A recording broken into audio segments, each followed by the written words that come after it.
Hi, we just watched Shortcuts by Robert Altman. Yes, we did. Yeah. I'm really interested to know what is exactly Robert Altman's place in the film world because he's not mentioned a lot in the mainstream consciousness. No, he's not. But it seems like everyone in the film buff community at least know about him. Well, it seems that he has such a large body of work. Yeah. Yeah.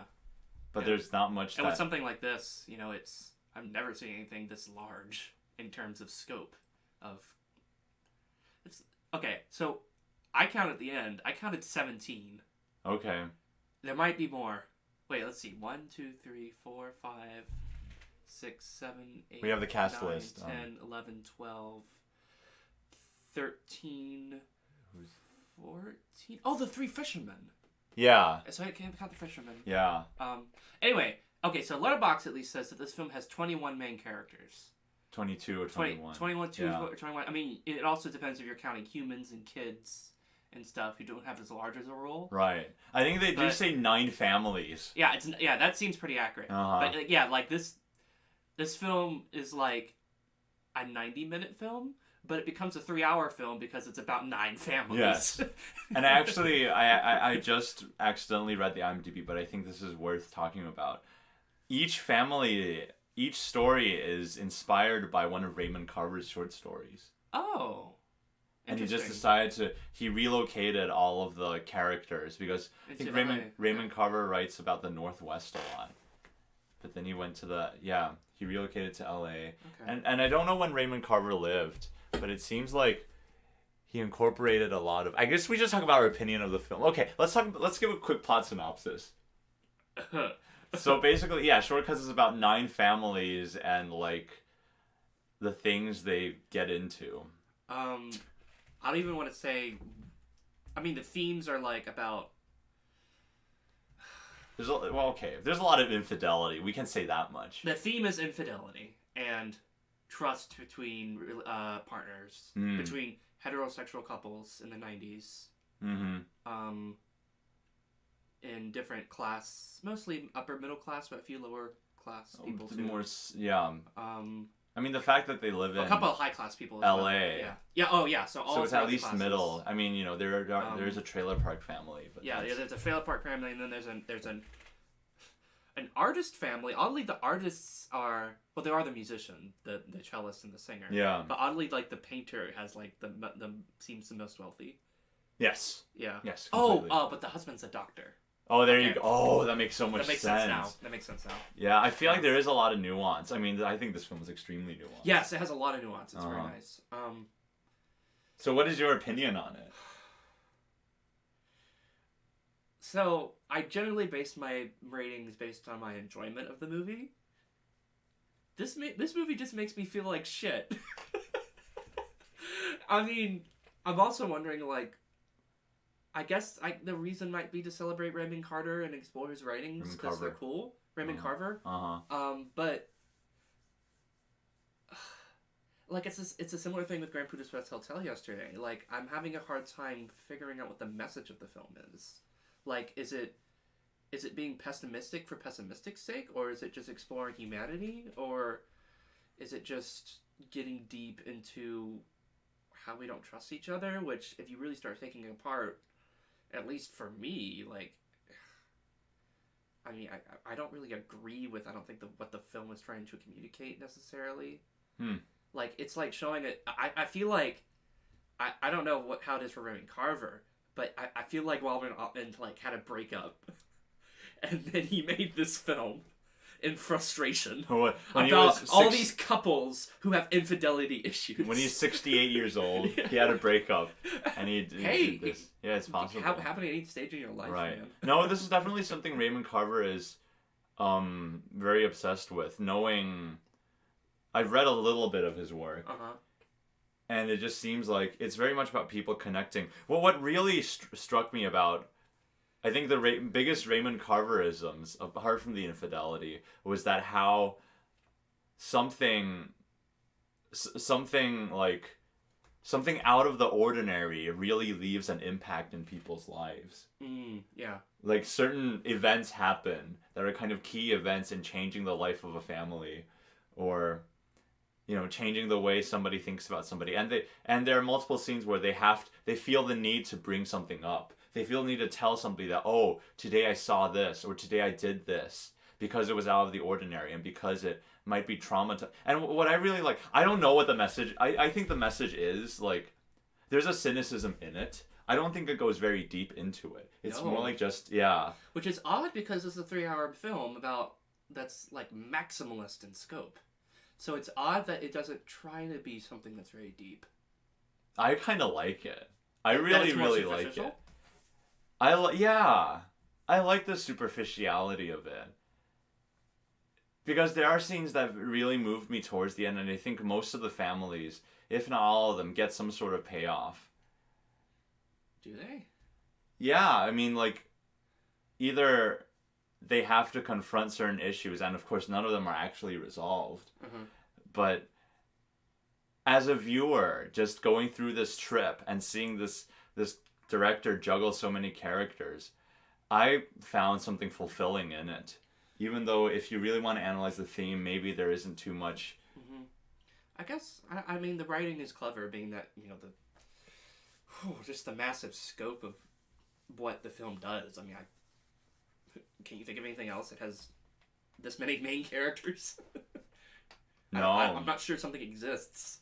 Right. Yeah, at least that's not like a movie. That's not a movie, you can do that very easily in a novel. There are novels with, I mean, like, easiest example maybe is Harry Potter. That has tons of characters. I mean, Harry Potter maybe. Yeah, but, oh yeah. But Harry Potter is a 7-book series. Right. So it's all 8 movie series. Yeah, but like, not as many characters in each individual films. Right. Right? Like, by the time you get to the 7th film... you have such a universe. You build up to a universe. Yeah.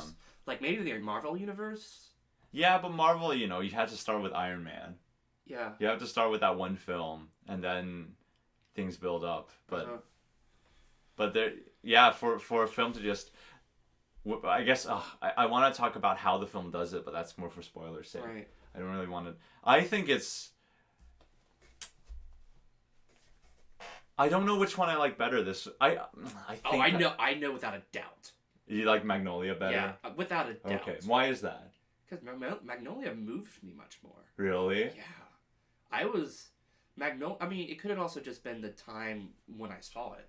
But, Magnolia seemed to actually be wrestling with very serious issues and then arrive at a place that felt very human and very...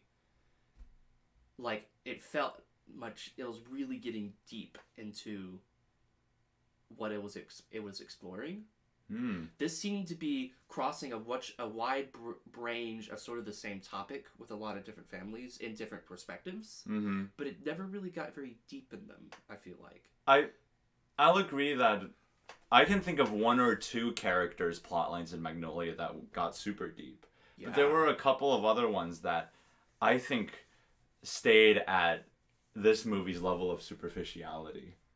Possibly, but I would go to say that the characters in Magnolia, the weakest characters, were not as strong as the strongest characters in this film. To me. Were not as strong as the strongest characters in this film. Or do you think the strongest characters in this film are not as strong as the weakest characters in Magnolia? Well, by strong I don't mean like developed, because like they're all great actors in this film. I mean, the performances are great. In case you guys didn't know. Oh yeah, this has a lot of unknown people in it. No, well, it's not that. It's that one of the most talked about things of, like, points about this movie is that it's the main inspiration for Paul Thomas Anderson's Magnolia. Yeah. Yeah, and that's why we suddenly started talking about Magnolia. Yeah, we went in sort of knowing that there was a big parallel. Yeah. Yeah. And Magnolia, we saw it last year, and Mark loves it. Yeah, I love it to death. It's his favorite Paul Thomas Anderson It didn't film quite connect so far. with you as much, though, It didn't, and I think one of the reasons is I wondered the point it was left off. Like, some of the characters actually didn't... Yeah, it didn't click It didn't click. Yeah, I mean that's an obvious recommendation if you're into this Yes. sort of storytelling. Yes. Yeah. I would actually also recommend Boogie Nights, just because the way Boogie Nights characters interact with each other. Yeah. It's more random. So certain characters don't have as much of a place as others. While in Magnolia, it feels like they're trying very hard. He was trying very hard to keep everyone at sort of an equal spot. Compare the tones and the flow of Magnolia. You know how I just kept going and going and going and going, and like a music cue would last for like 30 minutes. It felt like. Yes, I know while exactly. While different things kept happening. This film didn't have that. But I like this film. But exactly. But it doesn't do the same thing. But at the same time, I guess I'm just thinking off as I think about this.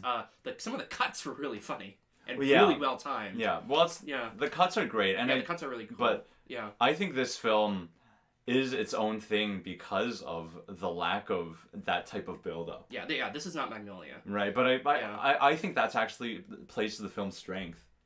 Really? Yeah, I think that the sort of messiness of this film, with Magnolia, I feel like I have to really... I might rewatch Shortcuts more often than Magnolia. That's a film that I find more rewatchable.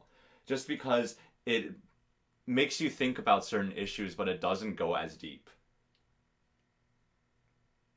Yeah, I think Shortcuts could be a film where I'm like if someone at a random film party is like, oh, let's watch Goodfellas. I'm like, no, let's watch Shortcuts. Because that film will... How do you... I'm having trouble trying to think of how that could be a strength. It's more slice of life. And I think that's... Well, I mean, you can be slice of life, but still, explore very deeply the issues that you're exploring. I mean, you don't have to have someone die to have things get deep, per se. Right, no, I'm not saying that... Well, yeah, but I think it kind of did hit... It did hit me kind of deeply. I don't know, I don't think it's shallow. And I don't think it needs to go any deeper. I think that's what I'm trying to say. I don't think it needs to go any deeper. Were you satisfied when the film ended? No, but I wasn't satisfied when Magnolia ended. So in a way, they're the same. And I'm more tempted to give this one 5 stars than Magnolia. Just because I feel like... thinking back on it... I'm actually... The rating I'm thinking is 3.5. Okay. Yeah. Maybe 4? Just because of the way it juggles characters, just because of the writing and how it the writing's very cool. Everything. Is that why you think you might give it 4?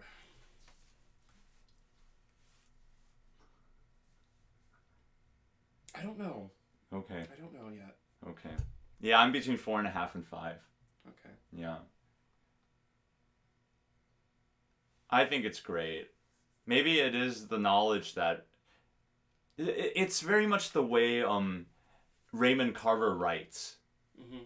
He writes things where there's only a tiny little moral lesson. And then he cuts the story short. He doesn't... Okay. He's not about... And the way you say it, this is very similar to that. Yeah. Yeah. Yeah, he's not about the big moral of the story. He's very much about... His scope is very small. And the story ends... you can argue that it's premature. Literary movement minimalism. I have Raymond Carver up on Google. Minimalism and dirty realism. Which I don't know what dirty realism is, but I can kind of guess just based on the way this film is done. Minimalist? I guess so. There's a particular moment in...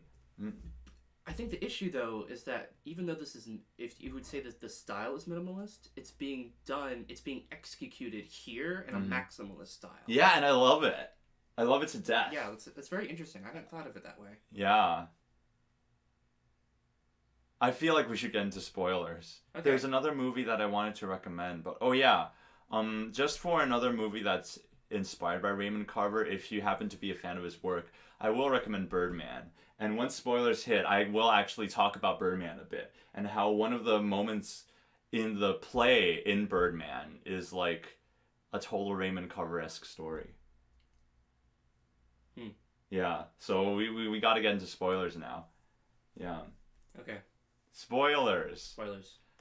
So in Birdman, we don't really get to see the entire play, really. Mm-hmm. It's more about what happens during the rehearsal process and opening night of the play. But there is this one story that happens right before the intermission of the play that's about a man and his wife who both got into a car accident, and they both went into a hospital, and they were forced, I think, for a couple of weeks or months to like wear this mask, a face mask, because their face were basically what's the word?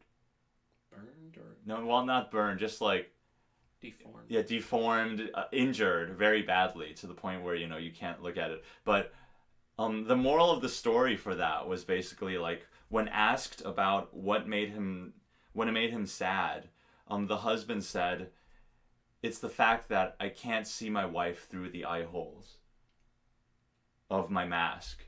It's the fact that I can't turn my head to see her." And then that was the end of the story. So I feel like, knowing that's I don't know if that's an actual story in Raymond Carver's book, but that's clearly a very Raymond Carver-esque, very Raymond Carver-inspired type of story. And the fact that the story just ends there. Okay, so that story in itself, the minimalism works. Uh-huh. Translated in here, though, it's complicated because of the setup. You expect it, or at least I expected. I mean, a large part of this, I think, is Magnolia. Magnolia's doing is my expectations that this was going to be similar to Magnolia. I think, that because it only like does this one thing with the family or does this one thing with the couple, and like there's one event, there's one choice made, and that choice has some effects. Yeah, which, and it's like a short story format that works really well because like it's like a little nugget, it's like a little piece of chocolate. But this is like, okay, here's a little piece of chocolate. Oh, and here's like 7 more. Right. Well, this feels more close to real life, I think.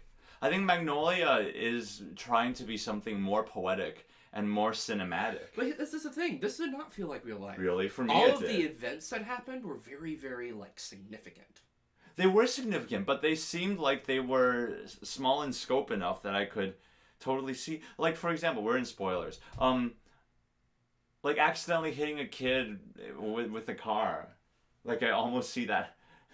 Well, it started off that way, but then he fucking died. Well, yeah, it's possible that happens. Yeah. It's possible. He got hit by a car. Okay, so if that were the only thing, that would make sense. But he died, and their father happened to come and happened to reveal to the father that, oh, this is why we got a divorce. And, oh, also the doctor, and because it's like accumulation of small things that happened, it doesn't have the effect anymore of, oh, something happened and life goes on. Instead, it gives the effect of, oh, all this shit's happening is very significant. Well, yeah. So there's a bit of a clash there, I feel like. But I think that is I think that really works. I think that really, really works. I think it has the potential to work, but I can't. That's the thing. I don't know. This is difficult. I mean, because I'm mostly just speaking to just how this could just be me being annoyed of how pessimistic the film is. Really? Yeah, come to think of it. I love it. I think it's.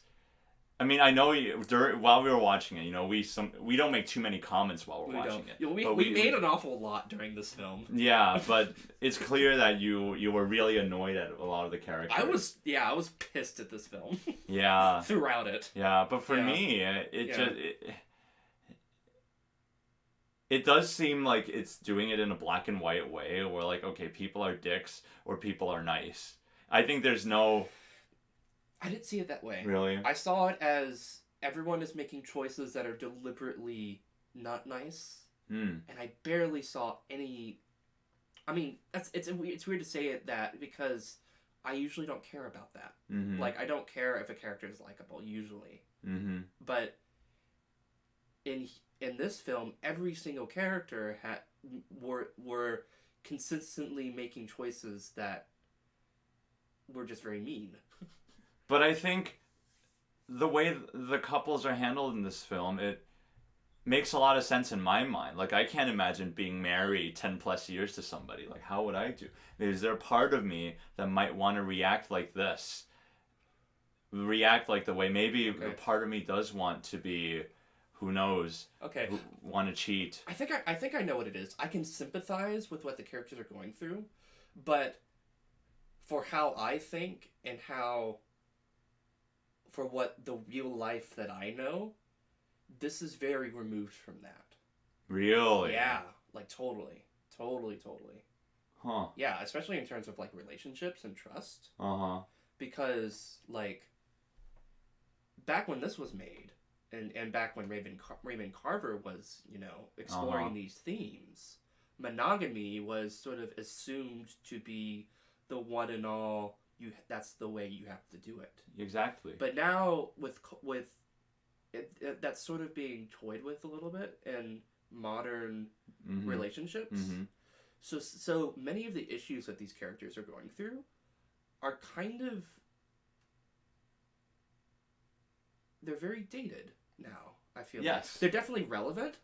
Like trust is something that's never going to change in human relationships. But the issues of like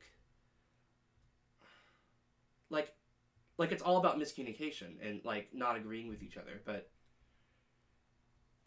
like being more sexually open is a possibility that like this film doesn't even acknowledge. Right?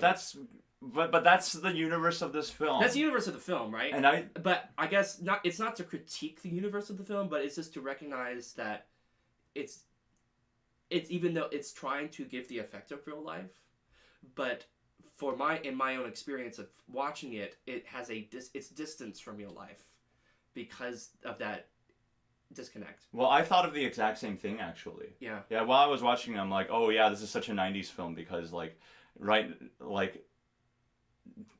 it's like today, it's not all about marriage. Right. There are people who are more free. Right. But I think it projects, like, imagine living back in the time and watching it. I think it would have been very powerful. I think so too. And I think maybe because I've seen more older film, I don't want to say that. I don't want to assume superiority, but I wonder. I just felt it very easy to get into it, to get into that universe. Okay. To see the problems that in like a more monogamous world. Yeah, and also something that like also annoyed me is it's trying to portray real life and like real sexuality, yet they focus on one sliver of it, which is heterosexual couples between like this age and a little older, and it's like I feel like the film has so much more potential to do more. Oh, okay. That's part of what upsets me. Okay, well, and part of it is that it's the 90s, and like homophobia was kind of a thing back then. And I don't think it's just homophobia. Yeah. Well, I mean that's one part. I think that's more about Raymond Carver's work than maybe Robert Altman. But again, Robert Altman's an old director, so he's old-fashioned. I think it would be more attributed to Raymond Carver than Robert Altman. Yeah. But, But Raymond Carver's desired audience for his stories was very much that type of monogamous. True. Yeah. Older. Yeah. True. Yeah. So as a realization of that, I don't agree with the whole there's more potential, but I guess I really want to see a film that does this, but like today. Yeah. Like that would be cool as heck. Yeah. Yeah, and like with sort of with multiple stories. Because it could get so much more complicated with the sexuality. Cause right. Like instead of like, oh, it's two couples and the guys are like concerned about the girls and of cheating on them and vice versa. Mm-hmm. It's there are two couples, but due to sexuality just being really complicated, there can be more like possibilities in the narrative rather than just the wife with the other person's husband. Right. Yeah. Oh well, I have one movie recommendation if you want that, but it's not like 9 stories together. It's just one story. Yeah. And it actually tells a story in the 50s. Oh. Yeah, it's called Far From Heaven. Okay. It actually stars Julianne Moore, and it's by Todd Haynes, who did Carol, who is the lesbian drama of today. And that Carol's also set in the 50s. Mm-hmm. So he's very fascinated with people who were alive during Raymond Carver's time, exploring different sexualities. Mm-hmm. And I think those films obviously do what they do very well. They're very good films. Far From Heaven is on my all-time list, I think. In my top 100 for sure, not in my top 50. But hey, if that's what you want more of, there's nothing I can say. But I think this is a 5-star film for me. Okay. Yeah, I think it's fantastic in what it does. And I don't think every film needs to explore the homosexual and stuff. I think. Oh, well, I don't necessarily need to suggest that it should. I'm just disappointed that it is so shallow when it, like, is already doing so much. That's so interesting how you conclude that as shallow.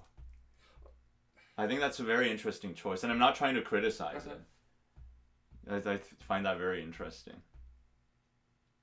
Yeah. I don't know. It's just the reality of the film, I think. It's the reality of the film, but and I don't think it comes from ignorance. That's what I'm trying to say. No. I don't think. Well, I don't think it is ignorance. And it's not. It doesn't come from homophobia. I don't think. Okay, maybe it was a bit far to say that it's necessarily homophobia. It's just it's coming from a place where it's not acknowledging that that's a thing that exists.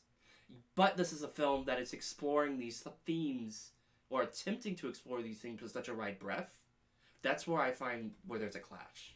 Really? Like if this was just like a silly, film about, like, what's a good example? Where, like... Never mind. You should finish yours. I can't think of anything. Okay, I can't think of any other films, but I kind of want to go counter that. Okay. I kind of want to... Okay, well, go ahead. Okay, yeah. So I think that the film is actually stronger because all of the families are your heterosexual people of the same age. Okay. That's what makes these events that is more stand out. That is a fair stand out more. That is a fair Yeah. argument. And you can see like how their lives kind of intertwine, but they're very much the same. They're like the same package. Come to think of it, there's one couple that is not a married couple. It's the mother and the daughter. Right. Yeah.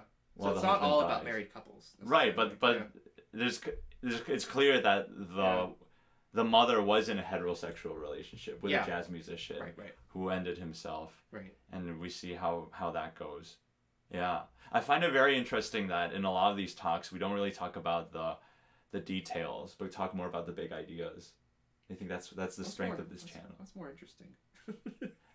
Because while I'm watching these films, I always think like, I got to talk about this scene or this moment. But then once we start talking, it's always about the big ideas. Yeah. It's just fascinating. Yeah. Yeah. Well, it's the big fish that matter, as David Lynch would say. David Lynch said that? It's a quote that I think I wrote down at one point. It's like, in order to... You can stay in the shallow water and catch the little fish, but this isn't exact. But or you can go down deep into the lake, and down there the fish are very big and very beautiful. Okay. Like that, yeah. Or you can see a body that's floating on the river and do nothing about it. That too. That freaking.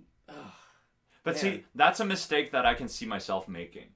Just being with, like, dude friends, wanting to have a good time, seeing that body, not knowing what to do. I mean, same. And just, like, shit, yeah. Yeah, it's just, like, if it was one thing that was surrounded around people making a variety of different choices that were not all just, this is just a dick move, then I feel like that would give it even a stronger impact, right? I don't think... every choice that the people make are dick moves. Well, okay, maybe like 85% then. But I think there's a spectrum of dickness. And I think maybe this is what this film is about, exploring dickness. Maybe it's a spot of exploring dicks. It's exploring dicks. I don't know. See, I mean, that in itself is totally justified. Because multiple times during the movie, Mark said that, this film is about everyone being a dick. And I definitely see that, but I also don't see it. I see it in a way that's just people being people. That's the thing, though. I don't see people in this way. Yeah? Like... I do see people in this way.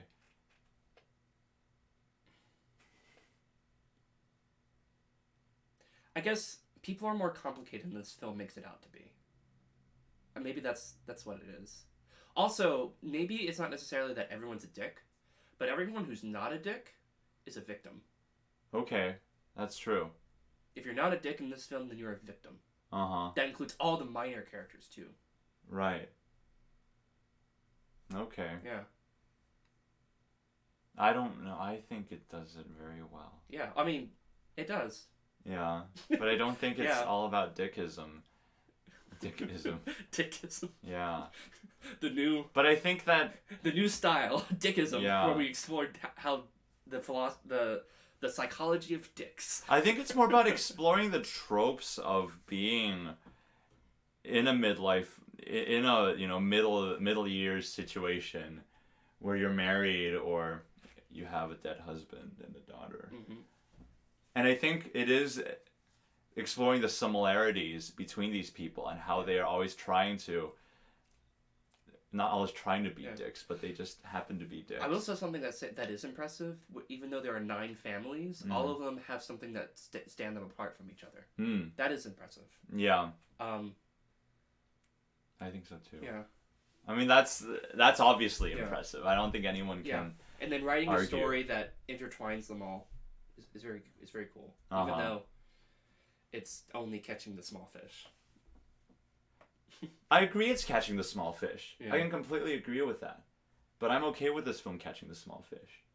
And I think that it's Man, I guess it's a very fulfilling experience for me. But if you're gonna watch something for 3 hours, I don't want a small fish. Okay. I want a big old fat juicy fish. I want to give that much of my time to something, you know. Okay. I thought this was more than worth my time. And it's going to... Okay, not to suggest that it's not worth your time. And it's in my top 100 films. I already know. Okay. Yeah, it's going to be on that list. I'm good. Okay. Right after this video stops, I'm going to go to Letterboxd and be like, where does this go? And I don't think it's going to be too low. It's not top 50, but it's somewhere... Yeah. Okay. It'll surprise me, I know. Because I had a very good time with this movie. And I can see myself That's the thing. I can see myself rewatching this again and again. And that might be... I can see that. Because there's so many little things that you can catch. There's little things that you can catch, but also it is the fact that it is small fish. And for me, I mean, slice of life might not be the correct term for you, but for me, I think it does put these... It's like slice of life plus significant event.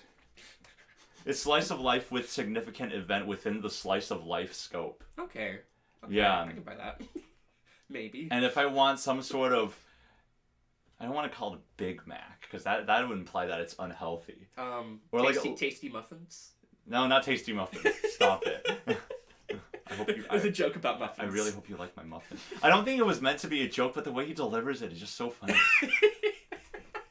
Well, I think... There's the bizarre... I mean, okay, knowing how subtle this film can sometimes get, it was probably meant as some sort of euphemism or something. Okay, maybe. Yeah. I don't know, maybe. So is the kid hitting a bicycle tire with a baseball bat euphemism? Is he also into those 2 chicks as well? No, I'm kidding. There are some comments about pedophilia, but I don't think so. Oh my god, there are indeed. And I'm thinking that the entire subplot in Punch Drunk Love about the phone calls, I'm wondering if that's inspired by this film. Just because PTA does seem to like to... Was it ever confirmed that the baker was the one creeping up on them? Creeping up on the family who had the dead child. He was the one making the phone calls. Was it ever revealed why? It's only because that they didn't pick up the cake and he's very tired and very pissed and he's like, let's talk about case. Yeah, I think that's it. That's why he was able to turn so quickly. I see. Okay. I need to rewatch that scene because my impression of what he's... I didn't catch that. Yeah. Oh, really? Yeah, that didn't really click for me. Okay. Like, I wasn't sure that he was the guy at first. I think he's just some dude who's a very crude dude. Yeah. Who happens to work at a bake shop, and he hates people probably. Yeah. Yeah, like But I didn't. That's what makes his turn so moving. That was one of the most moving moments, I thought, when he just asked them to pull up a chair. Dude, I was near tearing up. Really? Yeah, I thought that was so good.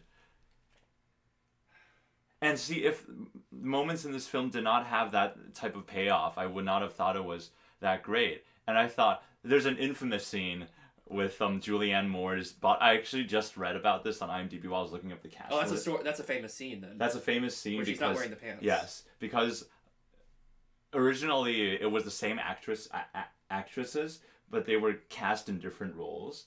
And originally it was Jean, the cop's wife, who was supposed to play Julianne Moore's artist character. But after hearing about the way Robert Altman wanted to shoot the scene, she decided that she can't do this character. Interesting. And I think it was tossed between a couple of actresses before Julianne Moore is like, I'm going to do it. And that's kind of why Julianne Moore is my favorite actress of all time, because she's so good. And if you're not convinced that Julianne Moore is the best actress, you need to see Far From Heaven and Safe. Not Still Alice, because Still Alice is kind of bad. I like how we never really saw the clown. Yeah. Claire the clown. Claire the clown. Claire the clown. Yeah, we never see her in action. We never really see her in action. We do see... We see them, like, playing around. Like... And we also see Paul Finnegan, the old dad, playing the egg trick. That was so uncomfortable. Really? I mean, see, that's the one of those moments where I'm like, I could totally... Why I think this movie is realistic. Like, I've seen being like, you know, working at a church job, I've seen old dudes just like go up and be up on your face and be like, hey, you want to see something? Yeah, like the film is full of moments like that, right? And they're charming, right? They're more than charming. For me, like, one moment that really hit me hard was right before the barbecue party. Both couples have arguments. And I've been, having come from the Asian family, I've had situations where, and Mom, if you're watching this, I'm sorry this is happening, but I've had situations where my mom and my stepdad, right as we were pulling up on the porch of this friend's party we're going to, screaming on top of their lungs at each other inside the car. Up until the moment they ring the doorbell. They come out, they walk, they ring the doorbell, they pretend everything's all right. So the moment I saw the Julianne Moore the bottomless, not topless, the bottomless scene with Julianne Moore, I'm like, oh, and then they're going to have the barbecue party, and they're probably going to poke at each other about it, but that for me is something that is so mundane, but the fact that it made me think of it was really powerful, and it's like, do we have to do that? You know, is it human nature to do that? Because I think the film hits so many things right that it does make me think about it. Yeah, okay, so if that's the point of the film, is to make you wrestle with these ideas of, is this representation of humanity correct? I mean, it doesn't really make me do that. I mean, it does make me do that a little bit, but sexuality, at least the way we think about sexuality, has changed. It has changed. Since then. So a lot of the way it approaches sexuality here is in some ways relevant, but some ways not. So maybe that's the best way that I can explain why I don't quite connect with it as much. Okay. As long as you say it's because the fact that you don't connect with it as much. mean, totally, yeah. Okay. I mean, like...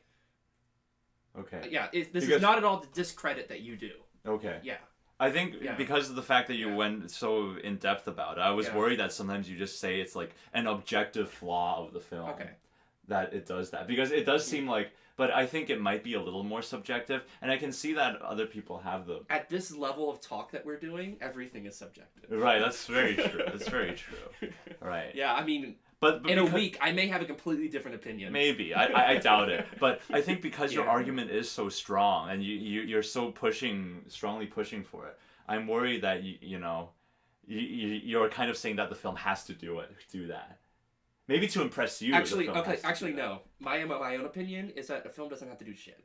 Okay. Yeah, like if I would, man, it's interesting. I might come across that way because I actually actively try not to do that because I'm a creator myself. That's exactly why this is surprising me so much. Oh, really? Yeah, because I know your general philosophy when talking about films. Mm-hmm. So the way you're saying this, I'm like, whoa, this is really unmarked.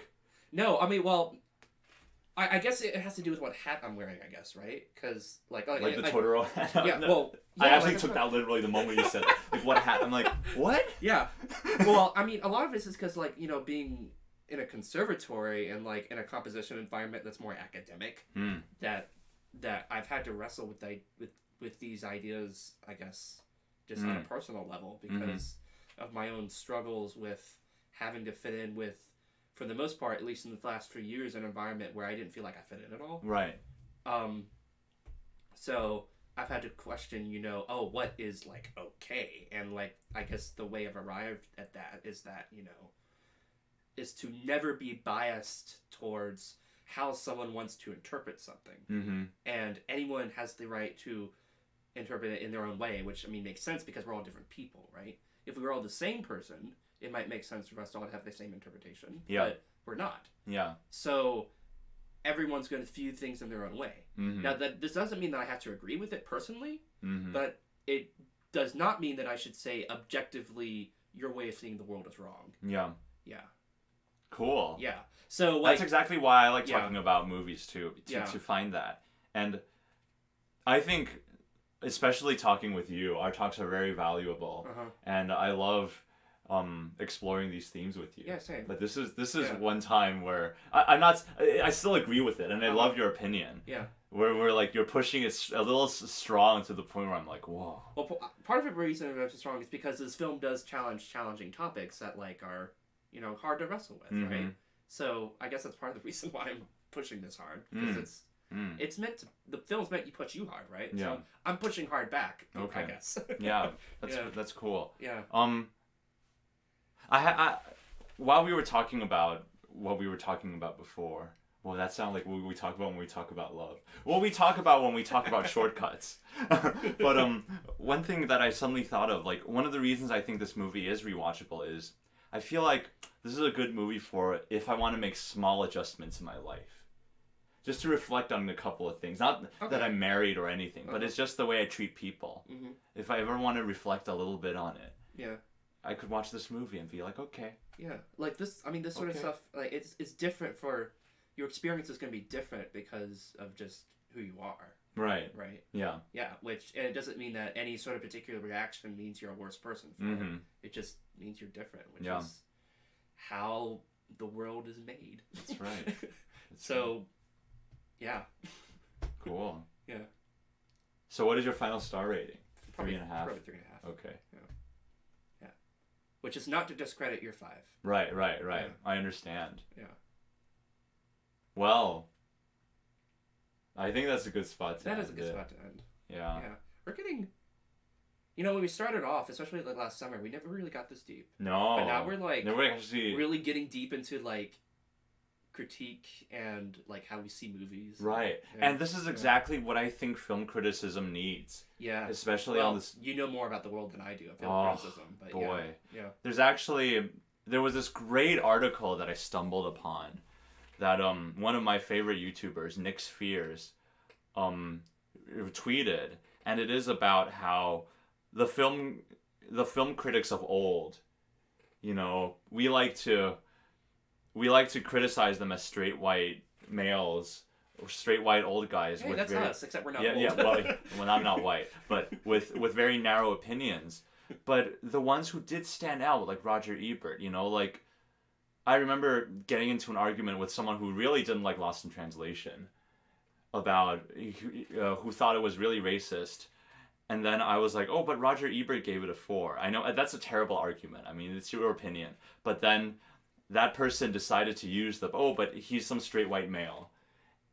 And I, it's an easy thing to say nowadays, but I think that article that Nick Spheres tweeted about, it did say how these really acclaimed film critics of old were able to break down some of the social implications and really go deep into what certain films are about. And I think you have a mind for that for sure, especially with the analysis of Ghost World and how Roger Ebert saw that exact thing. But I guess that's a more obvious one. Oh, well, that's just putting images together and making assumptions. I guess, but I didn't even see it. I just totally flew out my head. But that was a really impressive one. But I do think it is really cool that we're going deeper. The point is that there are things that older film critics cared about that modern film critics didn't. I mean, I went into this whole Lost in Translation rant, but yeah, that's just a film he really cares about that at least people in our friend circle have like really given you shit for, I feel like. Yeah. Exactly. Yeah, because like when you can say it or I can't. Yeah, and I do have, and I have the Asian background, and some of the people who give me shit for it are Asian as well. But it's basically he showed it I think 2 years ago, mm-hmm. and one person in particular got like really offended that mm-hmm. he really liked this film mm-hmm. because of how insensitive it was towards Japan. Mm-hmm. But yet you connected with the film not really for that reason, but just because of the themes that we're exploring. Right. But and you can also like once we like really talked about it, we were like, oh, you can see the reason they're doing this is because of how they're exploring alienation. Yes. But like at the same time, you could also say that it's embedded with this certain way of treating other people as foreigners, and right, which is sort of can be kind of a touchy subject if not really done very sensitively. I think Sofia Coppola treads a very fine line with that movie, but I think it pulls through, and I've made an effort to like speak to Asians, not really Japanese. I guess I don't know too many Japanese people, so I don't have the really complete image. But a lot of the Chinese people I've talked to who've seen the film, they all really, really, really love it. And I think it is the fact that a lot of them have been to the States and they felt that same sort of alienation. And anyway, that's a Lost in Translation talk. Yeah, that's not quite the topic of this film, but But I will say about critique, like one thing that I think is important to acknowledge for us is that I think a lot of that can be dangerous in critique is to try to always be aware that your own perspective is malleable and That's true. Not like objectively correct. That's true. Right? Because if like just thinking about it logically, like if my opinion of this film right now is objectively correct, that means if I come to later realization about it because like I think about it more, or like even like in context of this film, I have a relationship and I have a breakup, right? Like I'm gonna think about this film totally differently then, right? That's true. Because I will have gone through an experience that changes how I see these themes. Right. So to say that how I think about the film is objectively correct and everyone else should see it in this way is like assuming that everyone thinks the same way you do. Right. But like as humans, we kind of trick ourselves into thinking that way sometimes, right? So I don't think we're doing that right now, though. No, not at all. We've gotten good at not doing that. It's definitely something that we have to remind ourselves in case we go well, it's good to acknowledge it, I guess. I mean, not to stroke our egos as like, oh, we're the best critics ever, but like just to acknowledge what we're doing right, what we're trying to do, what we're trying to do, and what in like talking about these films, right? Because I mean, especially in the art world, right?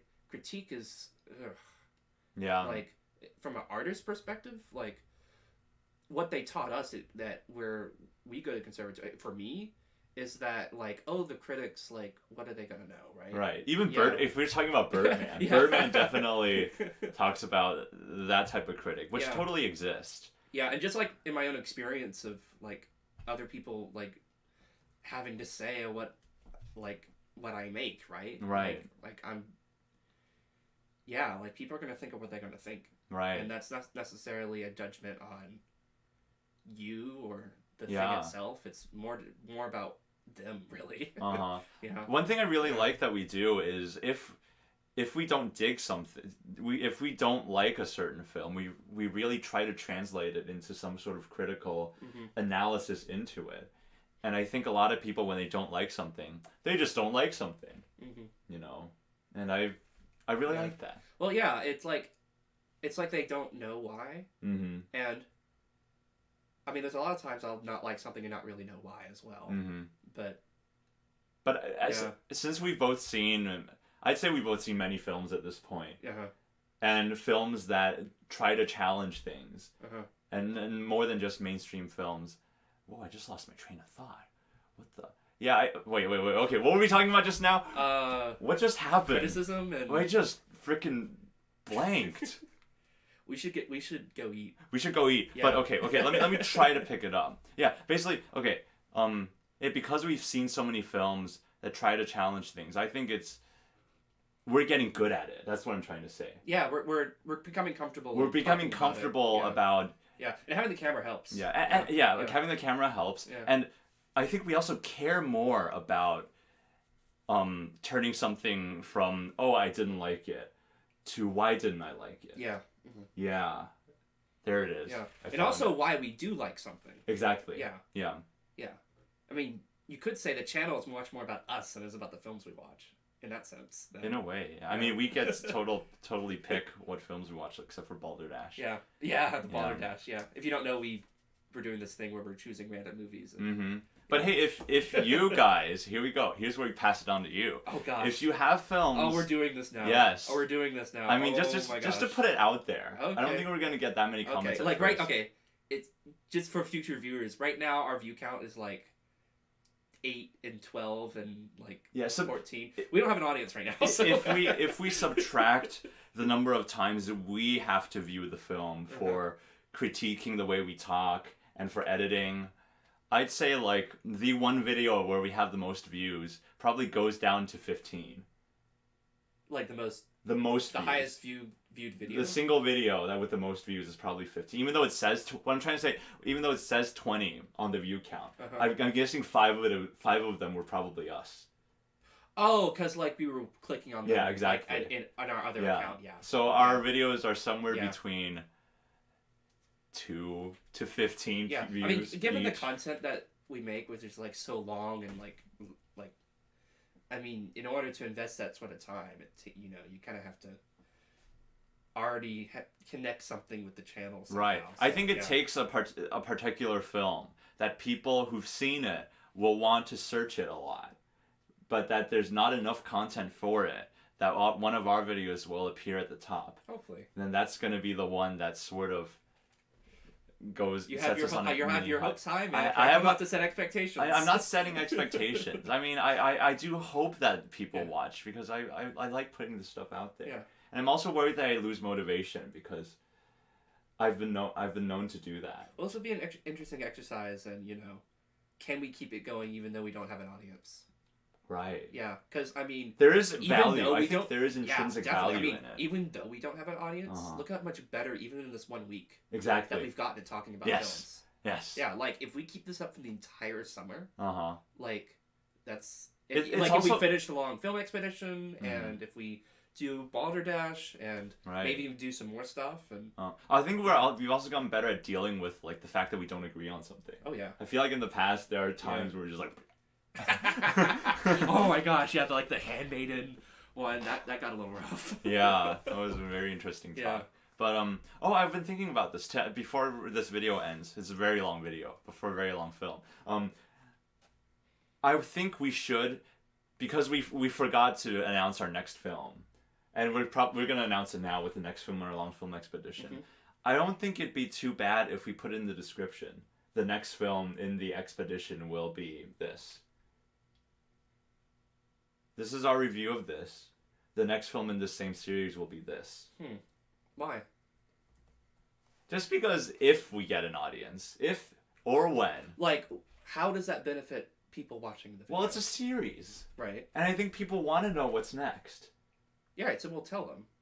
But at the end of the video, what if they don't want to get the spoilers for shortcuts? The thing is, the spoilers, because we make such a big deal out of spoilers, they're probably just gonna leave it at that.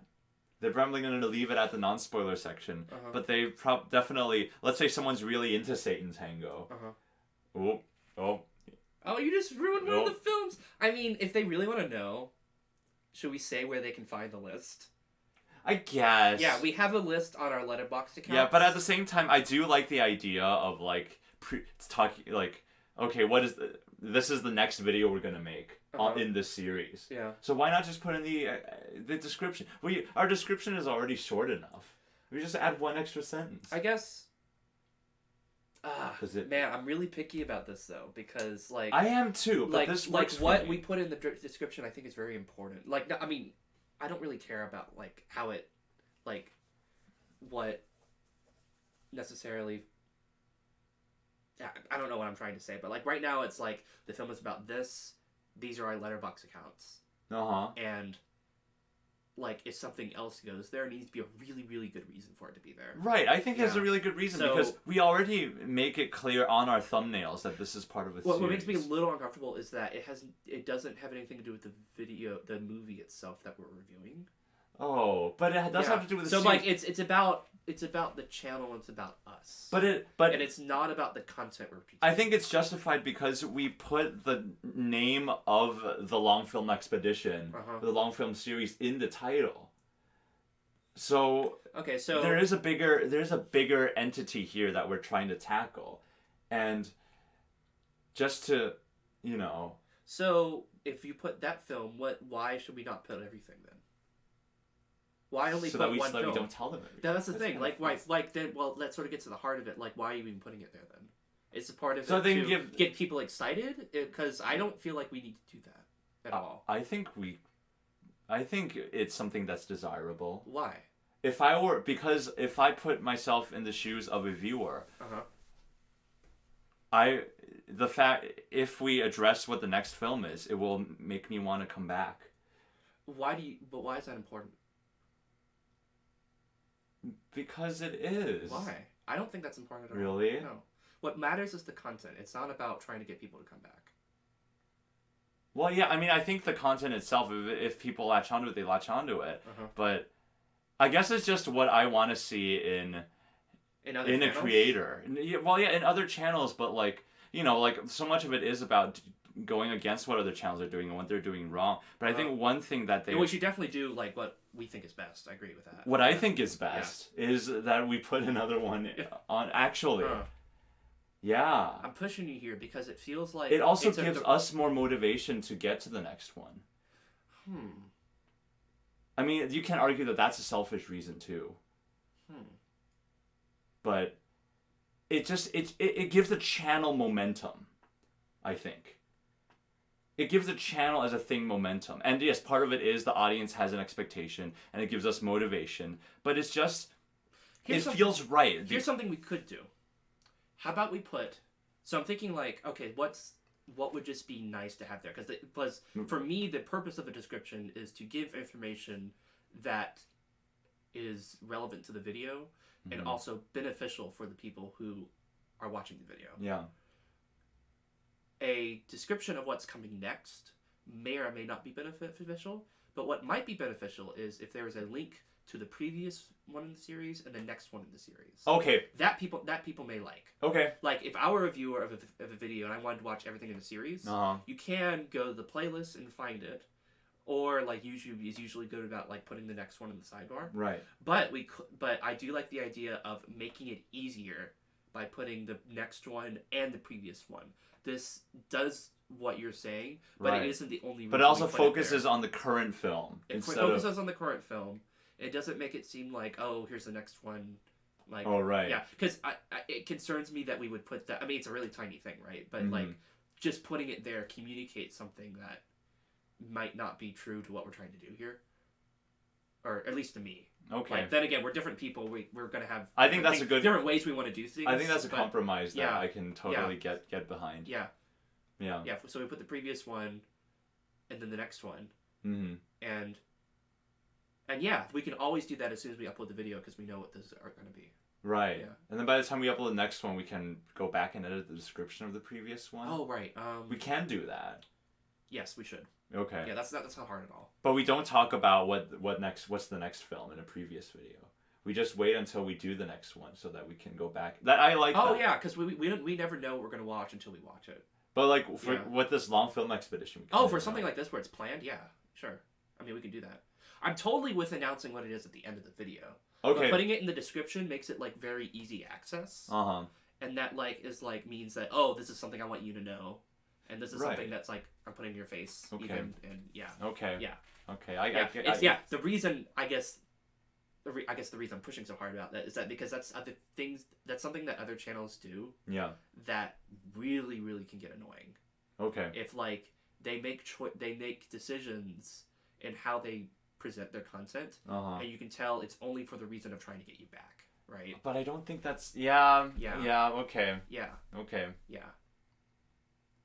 Well, on that note, let's announce what the next movie is. Yeah, so it's You should say you know more about it than I do. I don't know much about it. It's so both these films so far, Good, the Bad, and the Ugly, and Shortcuts have been American films, even though The Good, the Bad, and the Ugly could be considered Italian-American because the director is Italian and this is his interpretation of the American Western. But it's very much within our comfort zones of like the English language and stuff. I don't think there's a single other film in the series that's in the English language. We're gonna go foreign. Yeah, everything else is foreign. Yeah. Yeah. So the next film, this film is 3 hours and 7 minutes. The next film, we're not gonna crank up the runtime too much. It's gonna be a 200-minute film. That's 3 hours and 20 minutes, and it's the, oh man, is it Chinese? I think so. I don't want to get it wrong if it's like Hong Kong or something. I think it's Chinese. Wow, it doesn't say. Because I've never heard of it when I was in China. Okay, the film is called A Touch of Zen. It's a wuxia film. 1971? Yes. Taiwanese. Taiwanese. Okay. See, this is exactly why okay. I wanted to get in. Yeah, I was worried that it was Taiwanese. Okay. And it is Taiwanese. I've really been wanting to see more Taiwanese films. Really? Yeah. For what reason? Huh? For what reason? Just in the last month, I've heard so many things about Taiwanese film being like interesting. We've watched one Taiwanese film and we didn't really care for it. And yes. You guys are going to shank us. Yes. But it's A Brighter Summer Day by Edward Yang. Yes, that was also in our long film expedition last summer. Yes. Yeah. Yeah, it just didn't hit us. Yeah, it didn't hit us. It hit me for the first half, and then the second half it didn't. Similar. Yeah. Yeah. But anyway. Wait. Oh, that's saying stuff I don't think we want to know. Wait. What? Oh, is that the... Wait a minute. Isn't Touch of Zen like 2000? I thought it was a 2000s film. No, it's 1971. Oh man, we just discovered this. What? The original Taiwanese release was in 2 parts, and it features a flashback. The total runtime is 200 minutes. Oh. But there is a combined version where it cuts 13 minutes, which makes it the exact same runtime as Shortcuts. Oh man. Man, we worked really hard to try to not have that happen. Because every film on our list gets incrementally larger by a small amount. Yeah. Kind of. Yeah. Except, I mean, once you get to like... Our series goes from like 2.5 to 10 hours. Yeah, but this is such a good compliment to the rest of the thing in genre-wise. We should... I wouldn't mind just watching part 1 and then like going straight in without break, the reprise. I don't know. Yeah. We'll think about it. We could just replace it. There are no other wuxia films that are this long. And because wuxia is a genre I'm very familiar with. Oh, yeah. I grew up on it. Everyone in China grew up on it. It also complements the series really well. Yeah. And you don't know much about wuxia. No, I don't. Okay. Yeah. Have you seen Crouching Tiger, Hidden Dragon? No. Oh, man. Here we go. Because I haven't seen that either, but I know that's wuxia that everybody knows. Huh. Yeah. Okay. So we'll see. I really want to keep this. Okay. Yeah, I really want to keep this. Okay. But I'm with you there, I think. I think this video is long enough. Yeah. Yeah, okay, yeah, bye. What's the runtime? I'll ask you once we turn the camera off. Okay, bye. Fuck, this video's long.